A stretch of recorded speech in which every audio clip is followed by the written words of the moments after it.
tá certo? E se você não tivesse produzindo a meta que eles queriam, o que é que eles faziam? Eles lhe matavam. Até para matar, eles pensaram em quanto custa lhe matar. E fizeram um cálculo matemático. Se eu matasse o pessoal do campo de concentração com um tiro, eu gastava X.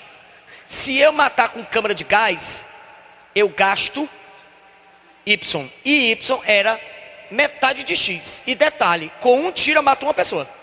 E olhe lá, que às vezes a bala não é suficiente para matar. E com a câmara de gás, eu gasto menos e eu mato vários dentro de um espaço só fechado. Eles descobriram, inclusive, que se botasse a galera para tomar banho, a umidade fazia o gás ser inalado mais rápido. Aí eles botavam a galera para tomar banho e quando estava no meio do banho, liberava o gás. Porque aí eles demoravam menos para matar, gastavam menos gás. Quando as pessoas morriam, tu acha que eles desperdiçavam? Se tem uma coisa que a ciência tem medo, e há muito tempo ela quis descobrir o segredo, é por que a gente vai ficando fraco quando envelhece? E uma coisa que preocupa muito a pessoa da terceira idade é a estrutura óssea. Os ossos do ser humano, eles vão se enfraquecendo. As pessoas têm muita facilidade na terceira idade para ter fratura, para quebrar um fêmur, para quebrar uma bacia. Tem coisa mais perigosa do que um senhor de idade e uma senhora levar uma queda. Você pensa que é uma besteira a queda, só que aí ele quebra a estrutura óssea porque nós temos um desgaste, uma perda da nossa calcificação. Já pensou se um dia a gente resolvesse esse problema? Só tem uma maneira de estudar o osso humano, com osso. Onde eu vou arranjar osso? Você não pode desenterrar as pessoas. Pois a galera do campo de concentração que morria, eles pegavam os ossos e entregavam para a indústria farmacêutica. Eles descobriram a maneira de resolver esse problema. Eles raspavam a cabeça das pessoas para usar o cabelo, para descobrir uma maneira de resolver o problema de queda de cabelo, de criar uma indústria cosmética que gere um shampoo mais eficiente. Tudo era usado, cara. Eles usavam as pessoas em experiências. Então ele, no termo ético, ele é muito condenável. Mas se você olhar ele politicamente, para a economia alemã, ele é muito forte. E outra coisa, todo mundo fala dele, mas ele foi o cara que criou a propaganda de hoje. Ele foi o político que aparecia no cinema. Os filmes da Alemanha, aí tinha o filme do Hitler. Vários filmes do Hitler. O trailer de cinema na Alemanha, o que era? O Hitler. Você ia assistir qualquer filme, aí o trailer, 2 minutinhos, era o Hitler fazendo alguma coisa. O jornal era o quê? O Hitler. Aonde você andava tinha um outdoor de quem? Do Hitler. Do Hitler, o símbolo do nazismo, a suástica. No colégio, o livro do colégio, tinha o símbolo do nazismo. E os meninos em cada sala tinham um quadro do Hitler. Ele foi o primeiro político pop. Provavelmente na Alemanha. Tem alguém que não sabe quem era o Hitler naquela época? Praticamente todo mundo sabia quem era. Quando ele passasse na rua, as pessoas iam saber quem ele era. Para tu ter noção, ele é tão midiático que hoje eu tenho quase certeza que se tem uma pessoa que os alunos vão lembrar no colégio de história, um personagem histórico, é o Hitler. Não é o nome, o rosto. Porque tem vários personagens históricos que você sabe o nome. Se a gente fosse botar o rosto dos presidentes brasileiros e dissesse assim, quem é? O pessoal não sabia nenhum. Ia saber um ou outro. O resto ia errar tudinho. Tudinho. Tá? Agora bota o Hitler para tu ver se a pessoa pode até não saber o nome. Eu disse, vale, eu conheço esse cara.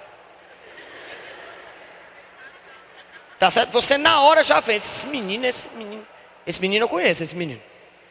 Eu acho que é a primeira pessoa na política que o rosto não sai da sua mente. Ele conseguiu o que ele queria. Ainda não. Porque ele disse que ele ia morrer, mas ele ia durar 1000 anos. O projeto dele de propaganda ia durar 1000 anos. Durante 1000 anos o mundo ia falar do nazismo. Eu não sei se o mundo vive 1000 anos, né? Do jeito que vai aí a gente destruindo a natureza todinha, tá certo? Não sei se a ciência vai produzir água industrializada, tá certo? Para substituir a água que está destruindo. Se vai produzir um sol industrializado para destruir o sol que nós estamos papocando, tá certo? Mas na teoria, se o mundo durasse 1000 anos, o século XX, com certeza, será lembrado pelo Hitler, tá certo? Então, ele diz assim na questão, nas primeiras sequências do filme, o triunfo da vontade, em alemão,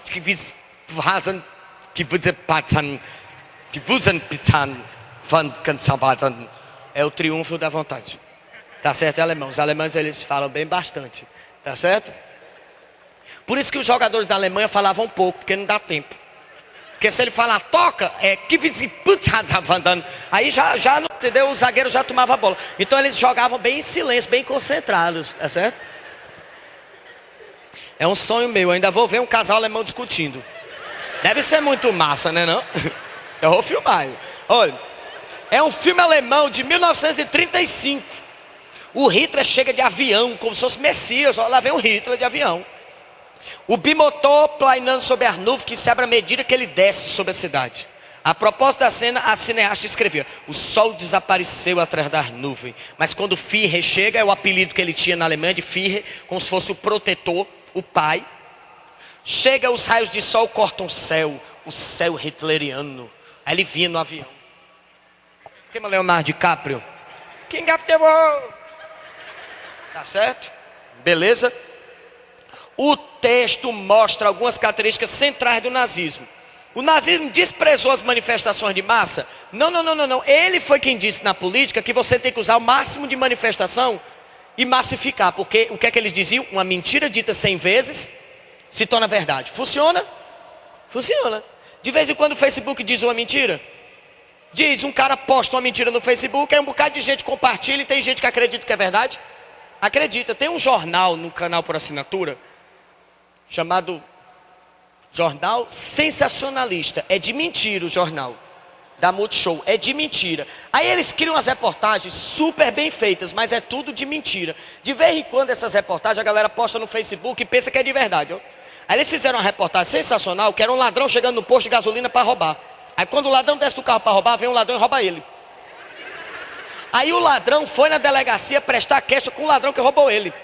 Aí mostra o ladrão na entrevista, né? Pô, o cara não pode mais nem roubar tranquilo, tá entendendo? Aí o cara chega, vai fazer o trabalho dele na maior limpeza. Aí chega o cara e leva o trabalho do negro. Quebra o processo, tá entendendo? Tem que ter uma organização. E teve gente que achou que era verdade, que ladrão rouba ladrão no posto de gasolina. Era de mentira.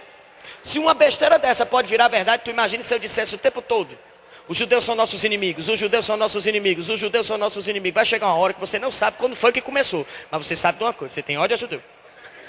E entenda, fazer ódio a uma pessoa é fácil. Desfazer, eita, é um processo. Você fazer uma pessoa ter raiva de você, menino, é ligeiro demais. Agora você fazer uma pessoa gostar de você é uma vida toda, e basta um erro. A pessoa já fica na dúvida, tá certo? O B de Boston diz que a glorificação das principais lideranças políticas e a depreciação da natureza. Só tem um detalhe: ele no texto não está falando do sol, das nuvens. Então isso é ser contra a natureza? Não, tá? Ele usa o cinema como propaganda política e cultua a figura do líder? Com certeza. É o item C de culto a si mesmo. Ele se achava um Deus. Quem é que estava dizendo isso dele? Ele. Ele mesmo estava dizendo isso dele. Tá certo? Menino Hitler. Tá? Beleza? Então item C de coelhinho. Como a gente está no Hitler, a gente vai para 7. Oi. Ele é alemão e austríaco. O pai dele era austríaco, mas a mãe era alemã. Mas a Alemanha e a Áustria, há muito tempo atrás, era um país só. Então a Alemanha e a Áustria são muito próximos, muito próximos, muito próximos, muito próximos. Bastante. Tá? Beleza? A questão 7, ó. A Hannah Arendt, descreve assim, ó: começa com as monstruosas condições do transporte a caminho do campo. Centenas de seres humanos se amontoam como um vagão de gado, completamente nus, colocados uns sobre os outros, e são transportados de uma estação para outra, de desvio a desvio, dia após dia, continuam. Quando chegam ao campo, o choque bem organizado das primeiras horas, raspam os cabelos, as grotescas roupas do campo, terminam nas torturas inteiramente inimagináveis, dosadas de modo a não matar o corpo, ou pelo menos não matá-lo rapidamente. O objetivo desses métodos, em algum caso, era manipular o corpo humano, com as suas infinitas possibilidades de dor, de forma a destruir a pessoa, tão inexoravelmente como certas doenças mentais de origem orgânica. Quer dizer, a tortura, quando ela é repetitiva, não é o corpo, é a mente. A pessoa fica destruída. Ela acaba se sentindo o quê? Incapaz. Tem gente que não entende como é que no campo de concentração milhares de pessoas não se revoltaram. Quando a gente humilha demais uma pessoa, às vezes o que é que o ser humano faz na humilhação? Ele aceita a humilhação. Aí ele fica fraco. Ele começa a achar que é impossível. Aí uma pessoa tenta, uma pessoa não tem força, aí é morta. Aí é que você acha que é impossível mesmo, tá? Ele diz assim: o relato foi descrito pela filósofa alemã Hannah Arendt aborda a situação em que prisioneiros do regime nazista eram submetidos durante o governo do Hitler. No Brasil, no mesmo período, se teve a ascensão e desenvolvimento do nazismo. O país era governado por quem, jovem, na época do Hitler? Getúlio Vargas, no item B, tá certo? E Getúlio, inclusive, era um político que às vezes adotava algumas coisas do fascismo, como essa ideia da propaganda, a ideia do culto ao líder. O Hitler se matou, ele também se matou por motivos diferentes. O Hitler se matou porque a guerra ia acabar e ele ia ser pegue.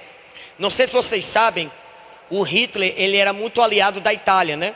Do fascismo do Mussolini. E o Mussolini tentou fugir na Segunda Guerra Mundial, porque a Itália foi derrotada antes que a Alemanha. Sabe por que a população pegou ele, lixou ele, a mulher e os filhos. Depois que deram uma surra, não deixaram ele morrer, enforcaram nos postes, tá? E quando ele estava já morto, a população passava e chutava, cuspia, levaram as roupas, rasgaram o corpo, tiraram o dedo, tiraram os órgãos genitais, tiraram língua, tiraram os olhos. Mesmo morto, a galera não achava pouco. Sabe quando você está com tanta raiva da pessoa que a morte é pouca?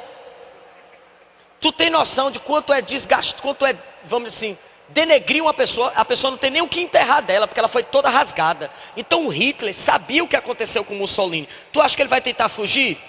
Não. Então o que é que ele fez? Ele se matou com um tiro. Mas antes disso ele tomou veneno. Caso o tiro não funcionasse, ele tomou veneno suficiente para matar 3 pessoas. Ele tomou o veneno, deu tiro e ele mandou um cara, ele encarregou um cara antes de ele fazer isso, que queimasse o corpo dele e da mulher dele, com um galão de gasolina suficiente para queimar isso aqui tudinho. Só ele e a mulher, não acharam nada. Minto, acharam um pedaço da arcada dentária. Tá certo? Que ficou com quem? Com a União Soviética, hoje está lá na Rússia. Aí quando a gente não acha o corpo de uma pessoa, surge a famosa teoria da conspiração. O pessoal vai dizer que o Hitler não morreu, que ele fugiu. Tem até uma professora que quer dizer que ele fugiu para cá, para o Brasil. Tá certo? Diz, jovem. Se tem filme? Tem. Um filme sensacional chamado A Queda. A Queda. Eu fiz aqui já. A Queda, As Últimas Horas do Hitler. E se você nunca assistiu esse filme, deixa eu lhe dar uma dica desse filme. Esse filme é baseado no diário da secretária do Hitler, que tinha 16 anos. Ela tinha o Hitler como pai. O filme começa ela dando a seguinte narração: o homem mais justo e mais bondoso que eu já conheci, o Hitler. A visão dela. Aí no final do filme, depois que aí o filme vai, acontece, e no final ela aparece, ela de verdade, já com 91 anos, e ela ainda dizendo, ela dando a opinião dela, de que ela nunca ouviu falar do que diziam da Alemanha. Ela nunca viu os campos de concentração, que ela só foi saber disso depois que estava bem velha, porque os alemães não tocavam nesse assunto, né? O campo de concentração era longe das cidades. Inclusive os campos de concentração nem na Alemanha eram. Era na Polônia, era na fronteira com a Áustria. Por quê? Se o povo alemão visse, talvez eles não aceitassem e fossem lá soltar as pessoas. Então o que os olhos não veem, o coração não sente. Então as pessoas não sabiam desse lado do nazismo. Tá certo? Mas assista, fantástico. É bom para o Enem? É bom para a vida. Sua vida vai passar do Enem, você vai passar do Enem, você será universitário. E se tem uma coisa na sua vida que você tem que tomar uma decisão, é estudar. Porque além de todas as vantagens que o estudo traz, ele ainda lhe mantém lúcido. A maioria das pessoas que são lúcidas na terceira idade são pessoas que leem, que continuam estudando, que praticam exercício mental.